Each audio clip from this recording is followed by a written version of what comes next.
Hello YouTube, this is Demo here. Today I would like to continue my budget build series. This is the second part and it's gonna be the $100 Sleeper build. My target with this car was to spend $100, keep it stock looking and make it a surprise car. This stock looking car can climb up to 60 degrees uphill with stock tires. Yeah, they are not that bad. So let's see what you see from the outside. Nothing much, maybe at the front. Yeah, this is cheating because you can't use black parts everywhere because the black coat is coming off when you scratch it with a rock.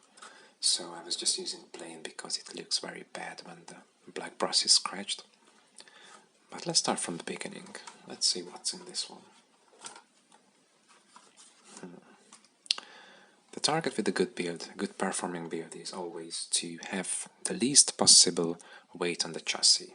This is also called sprung weight. Sprung weight is everything what is over the shocks. Every weight that is on the shocks, called sprung weight, is your enemy if you talk about performance. So the focus with this one was to remove as much as possible and add some axle weights, that's unsprung weight. That helps with performance a lot. So let's see what was changed here. The first obvious thing you will spot is the chassis. The chassis is an OGRC angle skid LCG carbon chassis. It cost $19 only. With a tiny little modification in the front, you can easily fit a battery at the front, almost flat, and you can fit a smaller 2S lipos as well, which I'm also using. So the first modification was the chassis. This reduced the chassis weight because the stock one was 16 grams. This is much lighter and includes also already the plates where you can put things. Alright, let's go further. The shocks. You see the shocks are mounted in a little bit weird, unusual way. It's not usually mounted this way. The front shocks I was unable to mount it. It should be mounted somewhere here at the front, but there is no hole in the air here, so I obviously mounted it here. I wanted to keep all of them straight. I don't need that much flex. You don't need that much flex to be good in competitions. So I just mounted there because that was the good hole to let let the front axle go high enough. And I'm also using some rubber bands, as you see. It works as a limiting strap as well. I'm using one on each side, one on each shocks. This keeps the axle close to the chassis, or opposite. Alright, let's go further. Next one. ESC is a stock V1 ESC, I didn't change it. If you change the motor, let's go to the motor.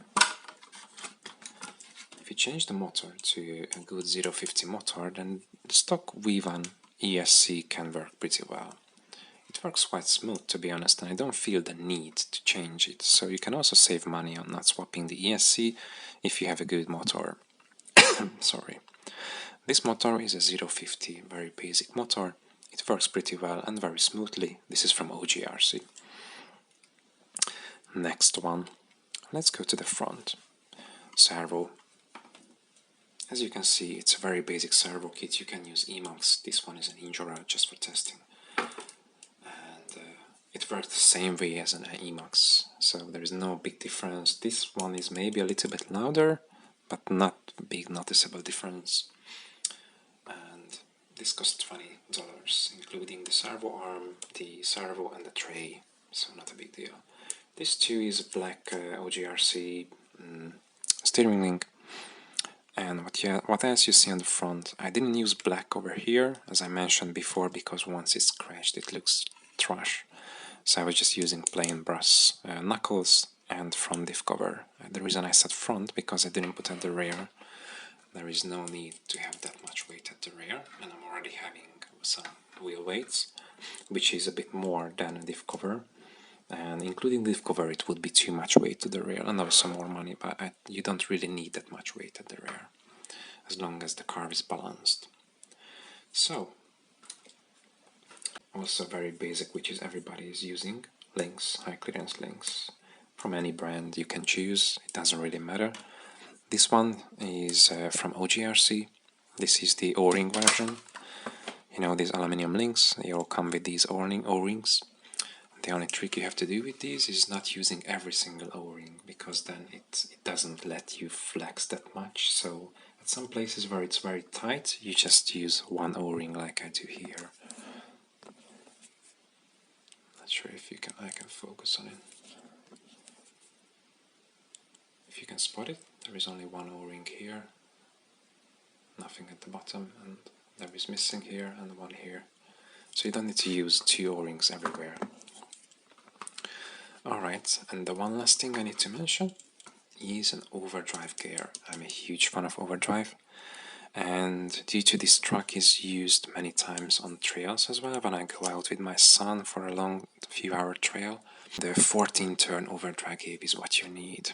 If you put a 13 one, it's not really the best for trailing. I mean, you're not gonna have this big disadvantage, apart of the tire will grab a lot and the tire tread will go down much quicker, but it doesn't really matter on stock tire. But I didn't want to put a 13-turn in this one, because it's not just for competitions or rock trailing, it's for rock crawling, it's for trailing as well. And for that one, a 14-turn is more than enough.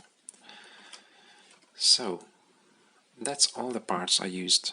It sums up to $105, I believe. And this car climbs up 60 degrees uphill.